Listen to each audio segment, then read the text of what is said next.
Hi, folks. I'm Scott Giles, a certified consulting hypnotist and a life coach. And every Saturday afternoon at 2:30 Central Time, I do a short video of 5-10 minutes in length discussing some aspect of either life coaching or the hypnotic arts and sciences. Today, I want to talk about fantasy. And this is probably more in the life coaching area. I think within limits. Having an active fantasy life is really very helpful in improving your creativity, your life balance, and some other benefits that I'll talk about.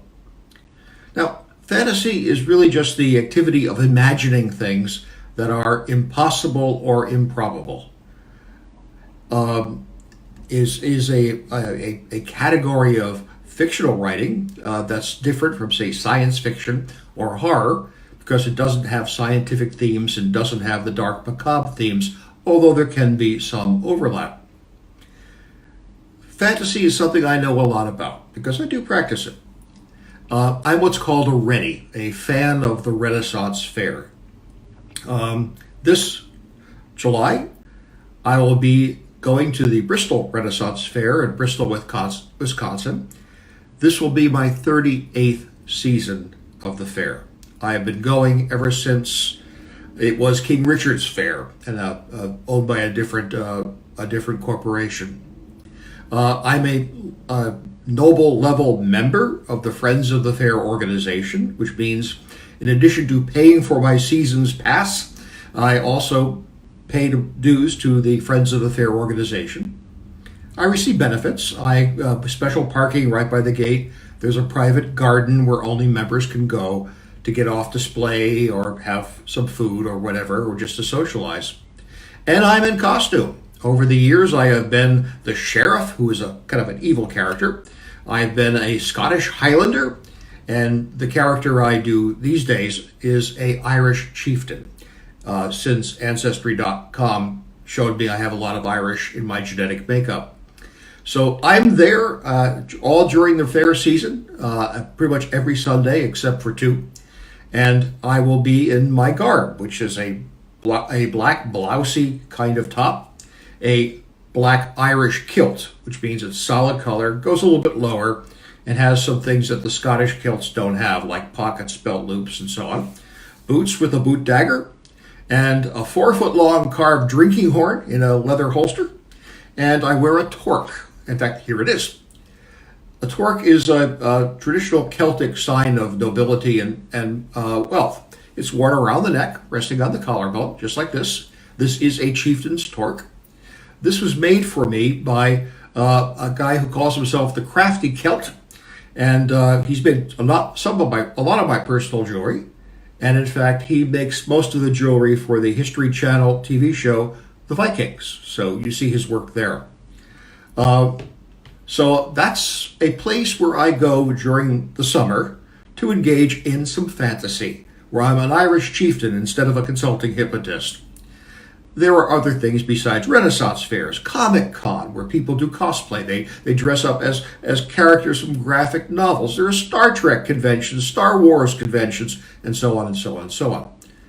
The thing that they all have in common is that it allows you to act out in a semi-real way. You're not fooling anyone, you're not trying to, but a different world, a different part of yourself. Probably the oldest example we have of fantasy is the ancient Babylonian creation story called the Epic of Gilgamesh, in which the god Marduk slays the dragon Tiamat and in the process creates the world. Eventually, the Epic of Gilgamesh was transformed from a fantasy to a mythology because people began to believe it might be true, and that's sort of what happens. Today, we see something like this happening at the edge of the Tolkien mythologies, the Middle Earth, Lord of the Rings, Hobbit, and so on. Some people are so immersed in that literature, they begin to act as if Middle Earth actually exists, and they want to believe that it does.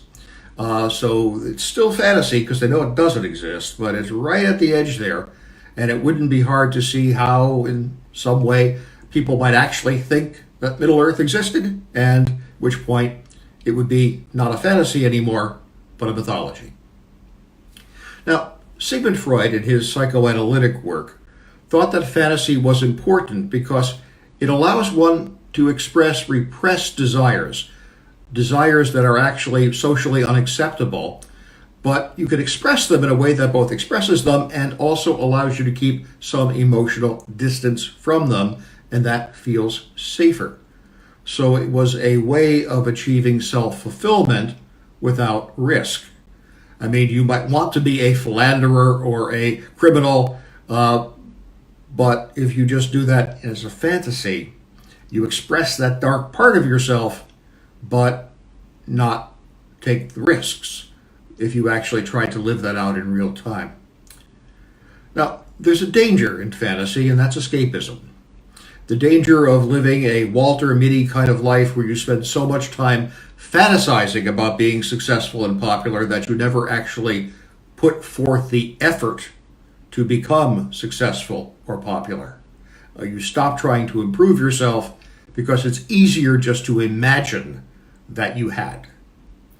But within reasonable limits, I think fantasy is extremely beneficial, and I do recommend it to people. First, it allows us to expand our methods of problem solving by thinking outside the box. I would not know how to build a Renaissance alarm clock. Well, actually I do, because I go to Renaissance fairs and I see them there offered for sale. But if I were trying to think about how to do that, it would force me to think about a problem in a new way. It encourages us to be creative as we construct the fantasy scenario. Imagination is essential to all creation and discoveries. Before the artist can create the work of art, the artist has to be able to imagine it. And before a writer can write the work, they have to do the work of what Tolkien called subcreation, of fantasizing about what that world would be like. So what they write is sounds plausible and is flushed out. Fantasy does allow us a way to explore our shadow self. Your shadow self is all the parts of you that would express all the roads not taken, all the things you didn't become, but they're in you, and it has an effect on your psychology. And so in that way, by fantasizing about it, you can perhaps express that to some degree and understand yourself in a more holistic fashion. Often at the Renaissance Fair, I see people dressed in their garb in a way that clearly expresses a shadow side of their personality. They're pirates, or they're prostitutes, or what have you. This kind of expression is a way of becoming whole. Fantasy allows us to explore things that we would not ordinarily be able to have in our lives. It allows us to have some balance. I mean, you might be in a 9-to-5 job that's very unfulfilling, but you can put on your Star Wars Stormtrooper armor and for a while change the channel in your mind and let those neural circuits have a chance to recharge and regenerate and make you more energetic. So within limits, I think fantasy is healthy and good. So I urge you, attend the Renaissance fairs or the Star Wars convention or do cosplay or whatever it is that floats your boat. But fantasy, within appropriate limits, is, I think, a healing thing for the mind and a great way of stress management. Thank you for your attention. I will be back next week, same time, 2:30 Central Time. And of course, I put these videos up on my YouTube channel as well, which you can access through my website. And next week, I'm going to be talking about, something a little different. I'm going to be talking about the power of metaphor, and I hope you'll find that of interest too. As always, if I can be of assistance to you in my work as a hypnotist or a coach, please feel free to reach out. My website will appear on the trailer, but I put this up on my YouTube channel, www.csgiles.org. And of course, you can access it through my Facebook page. Take care, and I hope you have a good fantasy. I heard a comedian once do a wonderful line. I have given up my search for truth. I am now seeking a really good fantasy. Stay well.